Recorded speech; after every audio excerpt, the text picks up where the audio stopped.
नमस्कार, मैं हूं आपके साथ आशा सरमाल। आप देख रहे हैं महासंग्राम और महासंग्राम में आज हम बात करेंगे मोदी सरकार के 9 साल जो पूरे हो गए हैं, किस तरह से वो उपलब्धियां सामने रखी हैं और साथ ही साथ क्या कुछ यहाँ घोषणा पत्र जो है वो देखा गया था, संकल्प पत्र के अंदर क्या कुछ चीजें रखी गई थी पूरे देश के अंदर और साथ ही साथ जम्मू कश्मीर को लेकर क्या कुछ बीड़ा उठाया गया था, इसी पर बातचीत आज करेंगे। लेकिन सबसे पहले आपको ग्राफिक्स के जरिए समझा देते हैं कि आखिर 9 साल में किस तरह से उपलब्धियां यहाँ पर आज दिखाई गई है। प्रधानमंत्री नरेंद्र मोदी के आज 9 साल पूरे हो चुके हैं। प्रधानमंत्री बने हुए 26 मई 2014 में पीएम नरेंद्र मोदी ने केंद्र सरकार की कमान संभाली थी और उसके बाद लगातार उपलब्धियां जो है वो सामने आई हैं। 2014 में मोदी लहर पर सवार होकर यहाँ बीजेपी ने प्रचंड बहुमत हासिल किया था और इसी प्रचंड बहुमत के बाद पीएम नरेंद्र मोदी के चेहरे पर बीजेपी ने 303 लोकसभा सीटों पर जीत हासिल की थी।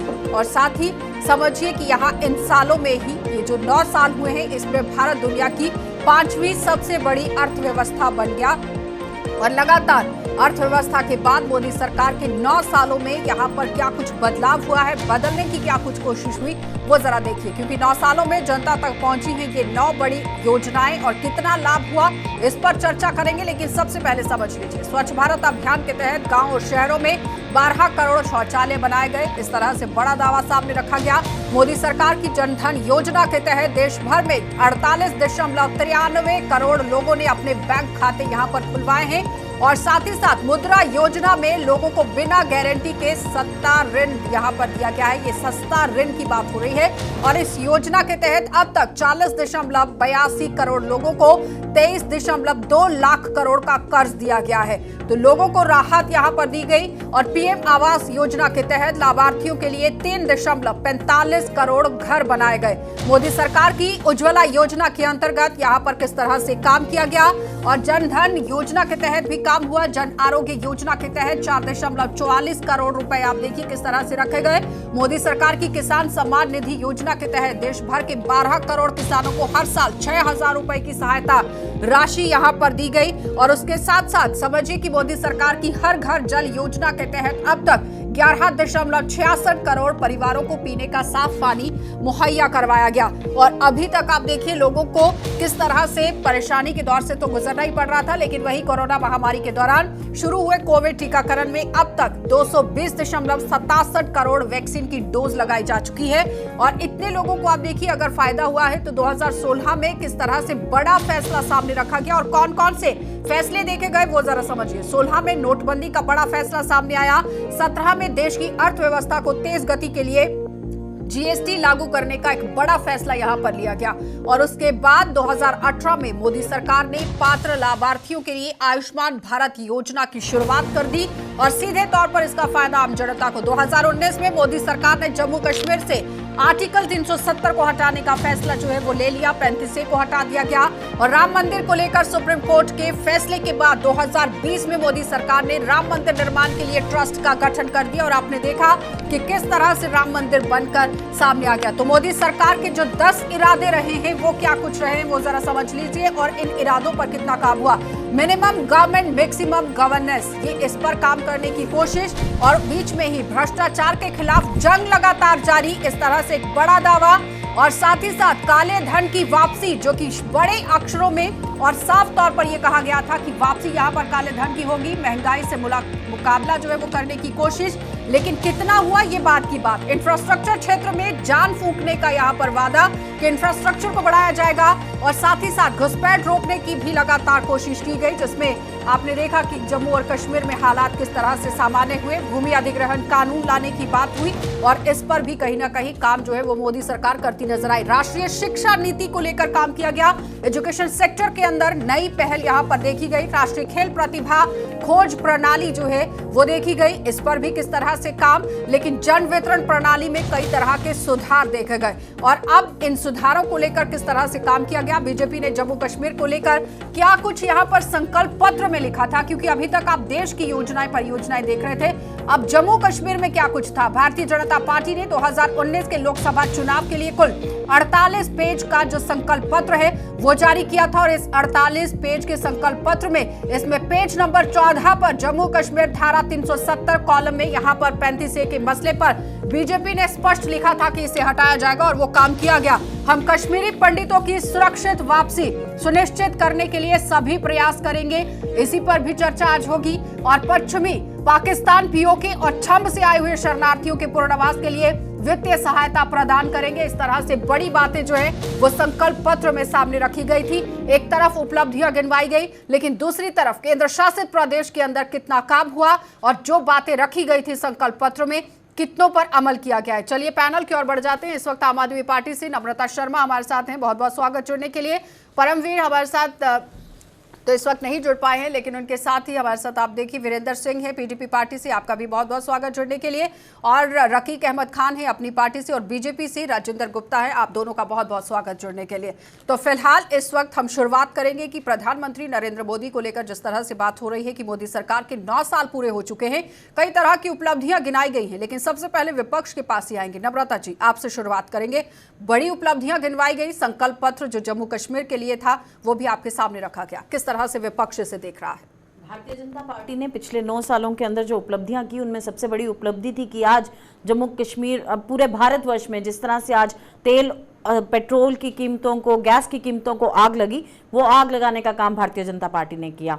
महंगाई को किस दर तक बढ़ा दिया जाए वो काम भारतीय जनता पार्टी ने किया। जीएसटी को कैसे कॉम्प्लिकेट किया जाए और व्यापारी वर्ग को कैसे परेशान किया जाए वो काम भारतीय जनता पार्टी ने किया। कोरोना दौरान कितनी लाशें तैरती हुई मिली हरिद्वार में और तमाम लोगों पे किस घाट पे, वो काम भारतीय जनता पार्टी ने किया। उपलब्धि के नाम पे भारतीय जनता पार्टी आज जम्मू कश्मीर में जिस तरह से कुशासन चला रही है और जिस तरह से आज वहां से गवर्न कर रही है और एक असंवैधानिक तरीके से यहां सरकार चलाने का काम पिछले 6 साल से भारतीय जनता पार्टी जम्मू कश्मीर के अंदर कर रही है, यह एक सबसे बड़ी उपलब्धि है कि आज तानाशाही की तरह, हिटलर शाही की तरह मोदी जी यहाँ पे अपनी सरकार रिमोट कंट्रोल द्वारा यहाँ चला रहे हैं, यहाँ इलेक्शंस नहीं करवाते। ये उपलब्धि है भारतीय जनता पार्टी की जम्मू कश्मीर के लिए। जम्मू कश्मीर को तोड़ने का काम, विभाजन का काम भारतीय जनता पार्टी ने किया, लद्दाख को हमसे अलग कर दिया और आज जिस तरह से तोड़ मरोड़ के पूरे भारत के अंदर एक राजनीति का स्तर गिराने का काम भारतीय जनता पार्टी ने। चलिए राजेंद्र जी जवाब दीजिए कि पूरी तरह से तोड़ मरोड़ कर यहाँ पर राजनीति जो है वो की गई है।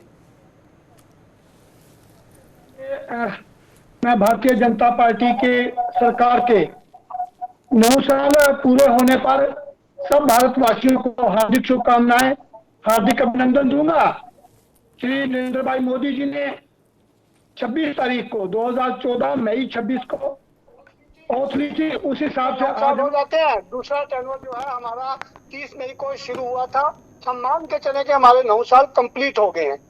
मैं कहूंगा कि भारतीय जनता पार्टी ने वो सब करके दिखाया जिसकी भारतीय जनता पार्टी बात करती थी।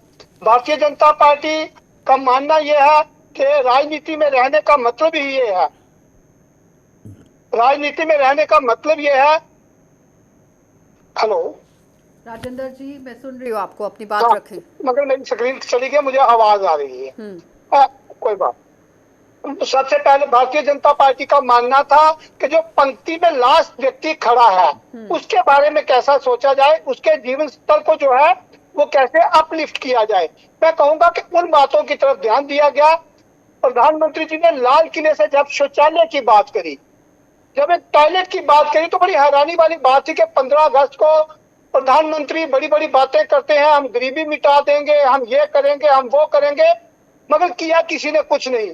तो आप देख के चले कि 10 करोड़ के लगभग शौचालय बना के इसको गंदगी से मुक्त जो है वो किया गया। घर घर डस्टबिन बांटे गए, स्वच्छ भारत के लिए काम किया गया। म्युनिसिपैलिटियों को अनगिनत फंड्स अलॉट किए गए। मैं म्युनिसिपैलिटी का काउंसलर हूँ। अनगिनत फंड्स अलॉट के लिए स्वच्छ भारत के लिए पिछले 5 साल से अगर देखें तो लगातार गरीबों को मुफ्त अनाज जो है वो आवंटित किया जा रहा है। हर आदमी को 2-2 इंजेक्शन जो है वो फ्री में लगे हैं। बैंकों में अनगिनत जो खाते हैं वो खुलना, गैस जो है घर घर में गरीब लोगों को फ्री में देना, ठीक। आयुष्मान वीरेंद्र भारत के जी। तहत लोगों का बीमा ठीक है करना, राजेंद्र जी, जम्मू कश्मीर ठीक है। में सबका बीमा करना। उपलब्धियां आप देखिए मैं किस तरह से कहूंगा- बीजेपी पार्टी जो है वो अपनी गिनवा रही है और आखिरी पंक्ति पर खड़े हुए शख्स तक पहुंचने की कोशिश हुई है, इस तरह से उनका कहना है। इसमें कोई शक नहीं है, जो इन्होंने बातें की हैं आपके ग्राफिक्स में भी पढ़ा, काश ये बातें ग्राउंड पर इंप्लीमेंट हुई होती, काश 15-15 लाख रुपया हर एक के अकाउंट में आया होता, काले धन की वापसी हुई होती, महंगाई पर अंकुश लगा होता, गैस सिलेंडर 400 से भी सस्ता हुआ होता, आजकल शायद 1200 रुपये है, पेट्रोल की कीमतें कम हुई होती, हर साल 2 करोड़ नौकरियां मिली होती। अब ये बात है कि भारतीय जनता पार्टी, मुझे समझ नहीं आती कि ये देश की जनता को समझते क्या है। यहाँ तो ये समझते हैं कि यही चतुर से आने हैं, बाकी सब मूर्ख हैं, उनको कुछ समझ नहीं, हम जो कहेंगे वही बात सच्ची हो जाएगी। मैंने बहुत दफा कहा है भारतीय जनता पार्टी के लिए ना खाता ना भाई, जो कही बीजेपी वही बात सही। लेकिन इनकी जो बातें हैं ना, मैं सिर्फ 1 मिनट आपका लूंगा। इनकी बातें मैं आपको एक पूरी स्टोरी बताता हूं, ये करते क्या हैं। किसी शायर ने लिखा है, वो कहते हैं कि मैं पंजाबी में बताऊंगा, रावी चो निकलियां 3 नहरां, 2 सुखियां ते 1 वगे ही ना, ते जड़ी वगे ना ਉਹਦੇ ਚਾਹੇ 3 ਬੰਦੇ ਨਹਾਉਂਦੇ, 2 ਡੁੱਬ ਗਏ ਤੇ 1 ਲੱਭੇ ਹੀ ਨਾ, ਤੇ ਜਿਹੜਾ ਲੱਭੇ ਨਾ ਉਹਨੂੰ ਲੱਭੀਆਂ 3 ਗਾਵਾਂ, 2 ਲੰਗੜੀਆਂ ਤੇ 1 ਚੱਲੇ ਨਾ, ਤੇ ਜਿਹੜੀ ਚੱਲੇ ਨਾ ਉਹਦੀ ਕੀਮਤ ਪਈ 3 ਰੁਪਏ, 2 ਖੋਟੇ ਸਿੱਕੇ ਤੇ 1 ਸਿੱਕਾ ਚੱਲੇ ਹੀ ਨਾ, ਤੇ ਜਿਹੜਾ ਸਿੱਕਾ ਚੱਲੇ ਨਾ ਉਹਨੂੰ ਦੇਖਣ ਆਏ 3 ਸੁਨਿਆਰੇ, 2 ਅੰਨੇ ਤੇ 1 ਨੂੰ ਲੱਭੇ ही ना। मेरे दोस्तों किस बात पर हम यकीन करें, ये कहना क्या चाहते हैं, ये करना क्या चाहते हैं। इन्होंने कहा, इन्होंने आपके ग्राफिक्स में इन्होंने कहा कि हमने स्वच्छ जल घर घर तक पहुंचाया है। मैं जम्मू शहर में रहता हूं, मैं दावे के साथ आपके चैनल पे कह रहा हूं, मैंने पहले भी कहा था, आज सुबह भी मैंने पानी का टैंकर जो है 1200 रुपया देके प्राइवेट मंगवाया है। लेकिन किस सरकार तो सोशल की दावा बात कर ये रही करते है। हैं, लेकिन मैं सुनिए वीरेंद्र जी, सरकार तो दावा कर रही है, आप भी सुन सरकार लीजिए, के दावे मैंने आपको बता दिया। 11.66 करोड़ परिवारों को इसका फायदा भाई, अब हुआ। पता नहीं वो कौन से 35 करोड़ परिवार है। मैं जम्मू शहर की बात कर रहा हूं, जम्मू शहर ऑन रिकॉर्ड पे कह रहा हूं, मैं जम्मू शहर में रहता हूं। दूसरी बात, इनसे जरा पूछिए, ये भ्रष्टाचार की बात करते हैं, ये भ्रष्टाचार की बात करते हैं, करोड़ों रुपया देश का लेकर लोग भाग्य देश से, और भगाने वाले कौन है? भारतीय जनता पार्टी के बड़े नेता जो वकील है, उनके केस लड़ते थे। भाई, आप लोगों ने उनको रेड कार्पेट दिया देश की अर्थव्यवस्था को बिगाड़ने का, और बात आ गई नोटबंदी पे। जो सरकार 5 साल पहले बनाया, वो अपना नोट नहीं चला पाई 5 साल, आप उससे मुझे बताइए वो चलाएंगे क्या? इन्होंने 2016 में नोटबंदी की, 17 में 2000 का नोट इन्होंने बंद किया। ये अपना बनाया नोट 5 साल नहीं चला सके, आप इनसे किस चीज की उम्मीद करते हैं? ये जितना झूठ, कोरा झूठ जो चैनलों पर ये आके बताते हैं आपको, मैं इनसे पूछना चाहता हूं, राजेंद्र जी जवाब दीजिए। वो कह रहे हैं कि कोरा झूठ जो है वो बीजेपी पार्टी बोल रही है। 2000 का नोट महज वो 5 साल नहीं चला पाई, और जितनी भी योजनाएं परियोजनाएं आप लोगों की तरफ से गिनवाई गई हैं वो जमीनी सतह पर नहीं दिख रही हैं। साफ पानी की आप बात कर रहे हैं, जिसमें 11.66 करोड़ परिवारों की बात हो रही है कि इन लोगों को साफ पानी मुहैया हो रहा है, लेकिन वो कह रहे हैं कि वो खुद के घर के अंदर टैंकर अभी डलवा कर आए हैं। बात सुबह की, चलिए जवाब दीजिए राजेंद्र जी। एक गिलास पानी पिया, इनको कहें 1 गिलास पानी और पिए, आपके स्टूडियो में काफी पानी है, पानी है, थोड़ा आराम इसी से। एक गिलास से सारा शहर चलाओगे? यही गिलास सारा भेजा था पूरे देश की जनता को, जिसका 66 करोड़ रुपए आप बता रहे हो। क्या झूठ बोलते हो यार, क्यों बोलते हो झूठ? सच तो बोलो, एक एक करके सच बयान करो। मैं बीच में नहीं बोला। मैंने आपकी टी शर्ट का रंग नहीं पूछा कौन सा पहना है, मैंने नहीं कहा ये। तर्क पे आओ ना, जो मैंने बातें की उसका जवाब दीजिए, मैं सुनूंगा। हो सकती ना कि स्टूडियो में बैठने का जायज फायदा लेंगे, ऐसे डिस्कशन नहीं हो सकती। जायज फायदा आपने लिया है, वो छोड़िए, आप देना जवाब। ये तो मेरे पानी पीने पे जवाब दे रहे हैं, दो ना जवाब मेरी बातों का। सरदार साहब, अब चुप होंगे तो जवाब दूंगा, नहीं थोड़ी जवाब आ जाएगा। मैं ये कह रहा हूँ कि 5 साल से पिछले से गरीब के घर में राशन पहुंचा, सरदार जी को नहीं ग्राउंड पे ये दिख रहा। 12 करोड़ लोगों को शौचालय बने, सरदार जी को नहीं दिख रहा। 4 करोड़ लोगों का मकान बना, सरदार जी को नहीं दिख रहा। पूरे देश को नहीं दिख रहा, मैं अकेला एक एक करके वीरेंद्र जी को जवाब दे रहे हैं। वो सरदार जी को नहीं दिख रहा। 20,000 गाँव में बिजली पहुंची, वो सरदार जी को नहीं दिख रहा। जम्मू कश्मीर में सब लोगों को 5 लाख का बीमा दिया गया, सरदार जी को नहीं दिख रहा। दो ये जो कोविड के इंजेक्शन वो फ्री में लगाए गए, दीजिए जवाब सरदार जी को मैं नहीं दे दिख रहा हूं रहा। आपके पास। मैं दे रहा हूं, चश्मा ही ठीक है वीरेंद्र जी, इसका जवाब ले लीजिए, अब आपको दे रहे अभी हैं। इन्होंने कहा कि 2-2 इंजेक्शन फ्री लगाए हैं। शर्मा जी अपनी बाजू भी चेक कर लीजिए, मैं अपनी भी बाजू चेक कर लेता हूं। पहली सरकारों ने भी बीमारियों के खिलाफ इंजेक्शन लगाए थे, लेकिन आपकी तरह उसकी एडवर्टाइज नहीं की थी। आपकी बाजू पे भी निशान होगा, मेरी पे है। मैं कहता हूं ये जो आप टीकाकरण की बात करते हैं ना, पहली सरकार, मैं तब बचपन में होगा, स्कूल में पढ़ता हूँ या छोटा होगा, मेरी बाजू में भी निशान है, आपके में जरूर होगा। वो देखिए और बताइए किसने लगाए थे। दूसरी बात सुनिए, अभी इन्होंने पानी की बात की है, बिजली की बात की है। भाई आपने एक वादा किया था 2 करोड़ नौकरियां हर साल देश के लोगों को देंगे, वो कहां है? आप भ्रष्टाचार मुक्त की बात करते हैं, जितना भ्रष्टाचार जम्मू में आपने बनाया। रकीक वेट कर रहे हैं, रकीक। नहीं मैडम, एक बंदे का जवाब दिया जाएगा आ रही हूं मैं, राजेंद्र जी आ रही हूं, मेरे गेस्ट वेट कर रहे हैं, सबकी बारी हो गई है। रकीक देखिए, जिस तरीके से बीजेपी के प्रवक्ता ने बड़ी बड़ी बातें की, तो मैं सीधे और साफ शब्दों में कहूंगा कि जो इन्होंने डोगरा की पगड़ी उछालने का काम किया है, जो गुज्जर पहाड़ी के सीने को छन्नी करने का काम किया है, जो कश्मीरियों की इज्जत का सौदा किया है, मेरी मुराद स्टेटहुड से है, जो हमारा मान सम्मान ही छीन लिया, तो ये तो बहुत अच्छा काम किया इन्होंने। इससे बेटर काम थोड़ी कोई कर सकते थे ये। दूसरी बात ये करते हैं कि जम्मू कश्मीर में रोजगार दिए। मैं इनके 9 साल का डायरेक्टली या इनडायरेक्टली जम्मू कश्मीर में बीजेपी की हुकूमत रही है। इन 9 सालों में बेरोजगारी की दर जो है वो 43% बढ़ के पहुंच गई है। लेकिन 2 लाख पोस्टें जो इससे पहले आज तक खाली नहीं हुई थी जम्मू कश्मीर के, आज जम्मू कश्मीर के अंदर 48 डिपार्टमेंट काम करते हैं। उन 48 डिपार्टमेंट के अंदर 48 डिपार्टमेंट के अंदर 2 लाख पोस्टें खाली है, वो उनको भरने का काम ये कर नहीं पाए। और इन्हीं की सरकार में इनडायरेक्टली या इनडायरेक्टली इन्हीं के रूल में रोज एक स्कैम हो जाता है। जब ये रिक्रूटमेंट करते हैं तो इनके स्कैम हो जाता है। तो क्यों भाई, आपको क्या सरकार चलानी नहीं आती? इन्होंने केवल और केवल चोरियां बीजेपी की सरकार ने की है, बीजेपी के लोगों ने की है। मैं थोड़ा सा आपकी तरफ ध्यान जो है, ये डेवलपमेंट इन्होंने की है। ये आप देखें, ये 55 किलोमीटर का सफर जब हमने परसों किया मांगरी तहसील के अंदर, तो ये जो 55 किलोमीटर का सफर है 4 घंटे लगे। लेकिन छोटी सी एग्जांपल, राजेंद्र जी को, ये कारपोरेटर ये यहां बड़ी बड़ी बातें कर रहे हैं, मैं इनको यहां पे कहना चाहता हूं, आप ज्यादा दूर मत जाइए, आप मेरे साथ आधा किलोमीटर दूर चलिए, ये गुलिस्तान के ऑफिस के पास। मैं आपको आपकी सड़क की हालत बता देता हूं। कल जब यहां पे बारिश हुई तो हमारे लोगों की परेशानियां किस तरीके से सामने आई। आपने पानी की बात की, आप चलिए मेरे साथ, मैं आपको यहां चैलेंज के तौर पे कहता हूं, आप वार्ड नंबर 34 में चलिए, आप वार्ड नंबर 26 में चलिए, वार्ड नंबर 24 में चलिए। मैं आपको लोग बताऊंगा जो सुबह हमसे ये फरियाद करते हैं, ये शिकायत करते हैं कि हमारे घरों में पानी नहीं है। जवाब करेंगे मैम, तो जवाब दूंगा ना मैम। इन्होंने 2-3 इशू उठाए। एक इशू उठाया कि इसको यूटी बनाने से क्या हुआ। यूटी बनाने से यह हुआ कि जो दिन दिहाड़े इन्होंने गुर्गे पाल के रखे थे लाल चौक में पत्थर मारने के लिए, वो बंद हुए। जो दिन दहाड़े हर जगह आप मुझे क्या नेशनलिज्म का सर्टिफिकेट पढ़ाएंगे? मैं पूंछ की बॉर्डर पे रहने वाला आदमी हूँ, मैं मैंडर की सरहद पे रहता हूँ। सबसे पहले मेरी कुछ हमें कुर्बानी देती है देश के लिए। आप मुझे देशभक्ति का सर्टिफिकेट मत सिखाइए। मैं पुंछ का रहने वाला हूँ, मैंडर तहसील का, मैं सरहदी जिले में रहता हूँ। मुझे नेशनलिज्म का सर्टिफिकेट मत पढ़ाइए। यहाँ जनता के सामने जवाब ले लीजिए। झूठ आपके लिए पर्टिकुलरली नहीं था कि ये आपकी देशभक्ति को यहाँ पर टेस्ट किया जा रहा है। इन्होंने क्या कहा? गुरखे, हमने गुरखे पाल के रखे। हमारी पार्टी 8 मार्च 2020 को बनी। हमने हमेशा कहा कि हमारा मुकद्दर दिल्ली के साथ जुड़ा हुआ है और अब हमें सर्टिफिकेट देंगे। राजेंद्र जी जवाब दीजिए। और सबसे पहले कि यहाँ पर मैंने प्लेटफॉर्म जो आप लोगों को दिया है, जो चैनल आपको एक प्लेटफॉर्म दे रहा है, वो आपकी नेशनलिटी को चेक करने के लिए नहीं दे रहा है। जो जम्मू कश्मीर में रह रहा है, जो भारत में रह रहा है, वो भारत का वासी है, देश का वासी है।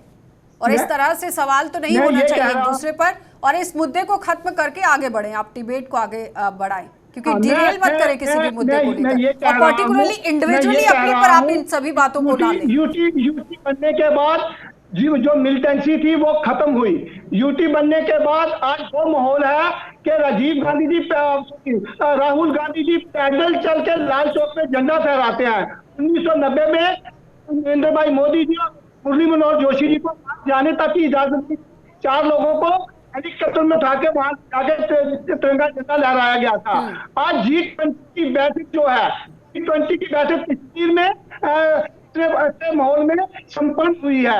आज पत्थरबाजी बंद हुई है और आधा हर आदमी जो है खुशी की जिंदगी जी रहा है।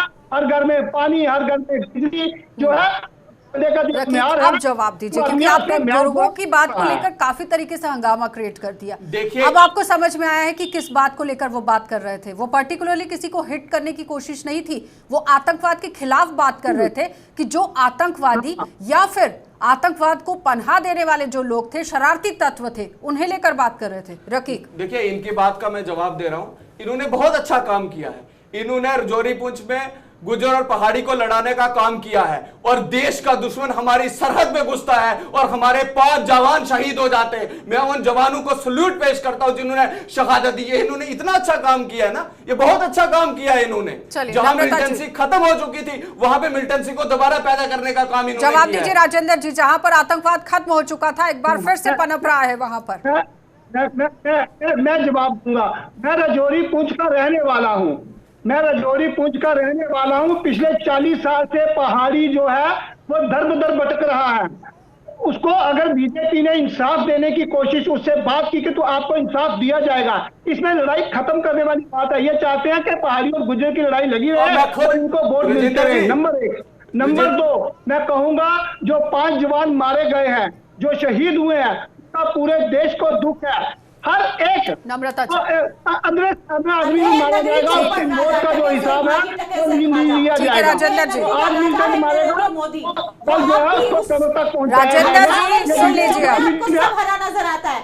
पढ़ा पढ़ाया पाठ आप पढ़ रहे हैं गुलिस्तान पे आके।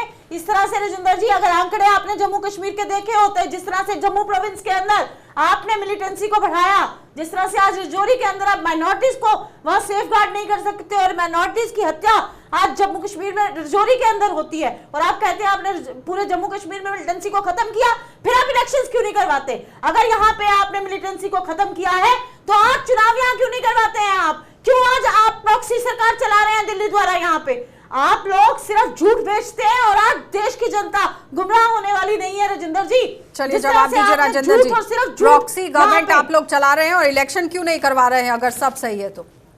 पानी भी दे दिया, बिजली भी दे दी, सब कुछ दे दिया आपने, है ना? इलेक्शन की डिस्कशन 1 हफ्ता 15 दिन पहले हम आपके चैनल पे कर सके। आज आपने डिस्कशन रखी थी मोदी साहब के 9 साल में क्या हुआ। खत्म है तो मिलिटेंसी खत्म है तो फिर हालात सामान्य है, फिर चुनाव उपलब्धियों को लेकर हो रही थी बात। चलिए जवाब दीजिए राजेंद्र जी। चुनाव से ज्यादा उपलब्धि क्या होगी? आप एक स्टेट में यहाँ पे हिटलर शाही चला रहे हैं, आपने यहाँ डेमोक्रेसी खत्म कर दी। आप तो फिर कातिल है डेमोक्रेसी के। आप लोग क्या डेवलपमेंट करवाएंगे? चलिए राजेंद्र जी जवाब दीजिए। हाँ, मेरा ये कहना है कि हम चले जाएं 2014 की जम्मू कश्मीर की मिलिटेंसी के बारे में। जिस दिन रजौरी पुंछ में डेली हम यहाँ पे डेड बॉडी उठा के थक जाते थे, दो के थक जाते थे। इन लोगों के राज में ये जो तथाकथित सेकुलर पार्टी जो बैठी हुई हैं, इनके राज में बुरी हालत थी जम्मू कश्मीर की। आज मैं मान के चलूंगा कि इक्का दुक्का वारदात हो रही है, हम उसको भी खत्म करेंगे। हम उसको कहीं जस्टिफाई करने की कोशिश नहीं करते हैं। जवाब दीजिए कि पिछली सरकारों के समय में तो छवों को ढोना पड़ रहा था, इस तरह से आरोप लगा रहे हैं। इनका कसूर नहीं है। राजेंद्र जी ले लीजिए जवाब। इनका कसूर नहीं है क्योंकि इनको जो इनको ट्रेनिंग दी जाती है ना, वो झूठ बोलने की दी। कितना राजेंद्र जी जवाब ले लीजिए। सुन लीजिए। चलो इन्हीं को सुनो, मैं कह रहा हूँ राजेंद्र जी सुन लीजिए। अब वीरेंद्र जी कुछ कह रहे हैं, ऑपोजिशन पर आपने सवाल खड़े किए तो जवाब ले लीजिए। झूठ पे झूठ बोलते हैं। एक करके राजेंद्र गुप्ता जी ने कितना सफेद झूठ बोला कि 2014 में पहले हम लाशें डो के थक चुके थे। एक इंसिडेंट बता दीजिए 2014 में जो आपकी सरकार में पिछले 1 साल से रजौरी पुंछ में हो रहा है, मुझे बताइए एक इंसिडेंट। आपके झूठ से बात नहीं बनेगी। आप किसी को देना चाहते हो जो मर्जी दे। मेरी बात सुन लीजिए। आपकी दुकान ही झूठ पे, आप क्या बात करोगे? अब कर्नाटक की जनता ने आपका झूठ निकाल दिया, अब आगे आगे देखो होता है क्या। मैं ये कहना चाहता हूं कि आपने जितना झूठ बोलना था बोल लिया, जितना देश की जनता को वर्गलाना था वर्गला लिया। मैं इनसे पूछना चाहता हूं, अभी बात चली है पीओके रेफ्यूजीज की। इनके ग्राफिक, आपके ग्राफिक्स में पढ़ा ना कि हमने पीओके रेफ्यूजियों को दिया। आपने क्या दिया जरा हमें बताइए? 5.5 लाख रुपया जो हमें मिला है पीओके रेफ्यूजियों को, वो तो पहली गवर्नमेंट मनमोहन सिंह की हमें पास करके गई थी। आप मुझे बताइए, आपने पीओके के रिफ्यूजी को क्या दिया है? मैं खुद जवाब दीजिए राजेंद्र जी, क्या मुझे दिया? बताइए क्या दिया आपने पीओके के पीओके रिफ्यूजीज को क्या दिया गया? और दूसरा सवाल ये है कि कश्मीरी पंडितों की सुरक्षित वापसी, उसको लेकर क्या काम वापस नहीं किया? ला पाए, क्योंकि उपलब्धियों के साथ साथ संकल्प पत्र को लेकर भी बात हो रही है। वो तो 3 महीने एक करके जल्दी से समय का अभाव है। राजेंद्र जी जवाब दीजिएगा। कोटद्वारा में हमारे 8 लोगों को मार दिया गया। आप पीओके रिफ्यूजी की पहले बात करो, जवाब दो, क्या दिया आपने हमें? 20 लोग मर गए मिनटेंसी में। आप बताइए पीओके रिफ्यूजी को क्या दिया आपने? नहीं है जनता। अल्फा गेट के हादसे का कोई आपने आज तक जांच की है? 2014 में जो 5 जवान शहीद हुए हैं, भारतीय जनता पार्टी आप बताइए ना। ठीक है राजेंद्र जी, आपको मुद्दे पर नहीं आना है तो फिर सवाल सुन लीजिए, तीनों के सवाल एक एक सुन लीजिए। नम्रता जी, राजेंद्र जी, मैं आ रही हूँ क्लोजिंग नोट के लिए आपके पास। आप देखिए, एक देश का प्रधानमंत्री जो डिमोनेटाइजेशन करता है और काला धन वापस आएगा और कहता है कि 15 लाख सबके खातों में आएगा। सबने देखा कि एक झूठा प्रधानमंत्री जो लाल किले से झूठ बोलते हैं और सिर्फ झूठ बोलते हैं, इस तरह से कहते हैं कि हम गरीब की सेवा करने के लिए आए हैं, गरीब को मारने के लिए और दबाने के लिए, कुचलने के लिए ये सरकार आई।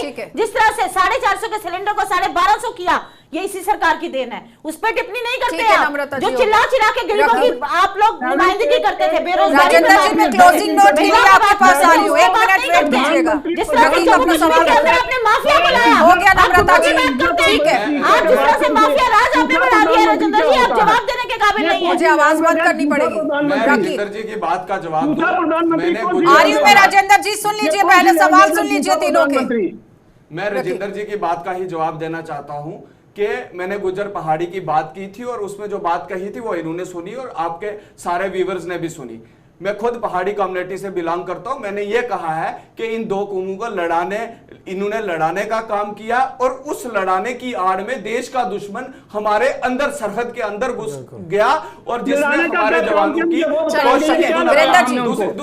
दूसरी बात मैं यहाँ कहना चाहूंगा। आ रही हूँ मैं राजेंद्र जी आपके पास, 1 मिनट। जिस तरीके से 1990 से लेकर 1996 तक कांग्रेस और नेशनल कॉन्फ्रेंस ने इलेक्शन कमीशन को अपना सिक्योरिटी कवर बनाकर इस्तेमाल किया, उसी तरीके से आज Bharatiya Janata party election commission को अपना सिक्योरिटी कवर बनाकर इस्तेमाल कर रही है, क्योंकि ये जानते हैं कि जम्मू कश्मीर की जनता कि इन्होंने बहुत सारी बातें की हैं लेकिन टाइम की कमी है। मैं 1-2 चीजें इनसे पूछना चाहता हूं। एक तो इन्होंने अभी तक जवाब नहीं दिया कि इन्होंने पीओके रिफ्यूजियों के लिए क्या किया। सवाल रखें। हाँ, मेरा सवाल है कि उसके लिए बता के जाए कि इनकी पॉलिसी 5.5 लाख तो पहली सरकार ने दिया, आपने क्या दिया वो भी बता दी। दूसरी बात, मेरे कश्मीरी पंडित भाइयों के साथ आपने वादे किए थे, पूरे हिंदुस्तान के चुनाव में आप उनको इस्तेमाल करते हो, पूरे हिंदुस्तान के इलेक्शन में उनका नाम लेते हो।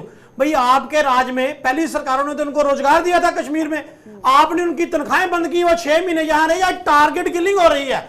आज मैं कह रहा हूं घर से ये देखा जाता है जो लोग 1990 के कश्मीर में से माइग्रेंट नहीं हुए, नॉन माइग्रेंट थे, आज उनको मारा जा रहा है। नहीं होना चाहिए। राजेंद्र जी जवाब दीजिएगा तीनों का, क्योंकि जिस तरह से वो सवाल रख रहे हैं, ऑपोजिशन पार्टियां लगातार हमलावर हुई हैं, उपलब्धियां तो गिनाई गई लेकिन काम किस तरह से हुआ?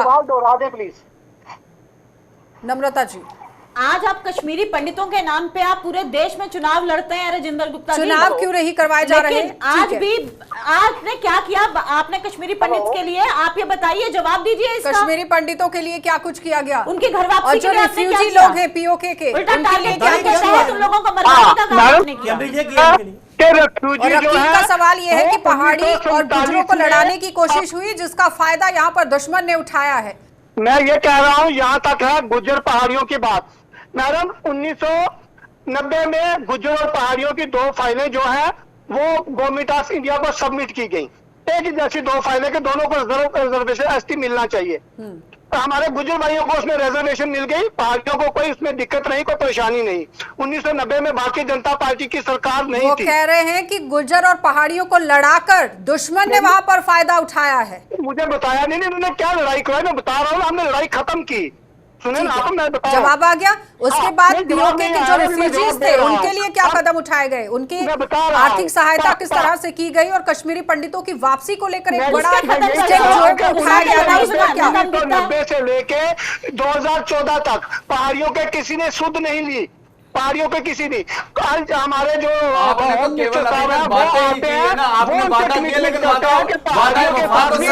किया जाएगा, राजौरी पुंछ में इसके गुज्जर पहाड़ी की बहुत बड़ी लड़ाई है, क्योंकि पहाड़ी मांगता है कि हमारे साथ गुज्जर लड़ना चाहता है ना पहाड़ी लड़ना चाहता है। आप पहाड़ी का हक पहाड़ी को दो। बहुत बहुत धन्यवाद राजेंद्र जी, आप तो लड़ाने का काम आपका कर रहे भी, नम्रता जी आपका भी और वीरेंद्र जी आपका भी जुड़ने के लिए। फिलहाल आपने देखा कि किस तरह से आज बातचीत हो रही थी कि पीएम नरेंद्र मोदी की 9 साल हो चुके हैं कार्यकाल को लेकर, लेकिन 9 साल में किस तरह से उपलब्धियां यहां पर सामने रखी गई हैं। लगातार विपक्ष जो है वो हमलावर हुआ है कि संकल्प पत्र में जो भी चीजें रखी गई थी उस पर कितना काम हुआ। धारा 370 35 को लेकर काम किया गया है, लेकिन निशाना यहां पर कश्मीरी पंडितों को लेकर साधा गया और साथ ही साथ पीओके के जो रिफ्यूजीज हैं उनको लेकर भी साधा गया है। लेकिन सरकार की तरफ से जो नुमाइंदे, जो रूलिंग पार्टी के इस वक्त प्रवक्ता यहां पर थे बीजेपी के, वो कह रहे हैं मुकम्मल तरीके से लोगों को लड़ाने का कोई काम नहीं किया गया है, आम जनता की भलाई के लिए काम किया गया है। अब इन सब का रिजल्ट जो है वो चुनावों के दौरान सामने आएगा कि आखिर आम जनता गेंद किसके पाले में डालेगी और किस तरह से मार्क्स कार्ड जो है वो सामने आएंगे। आप देखते रहिए कार्यक्रम।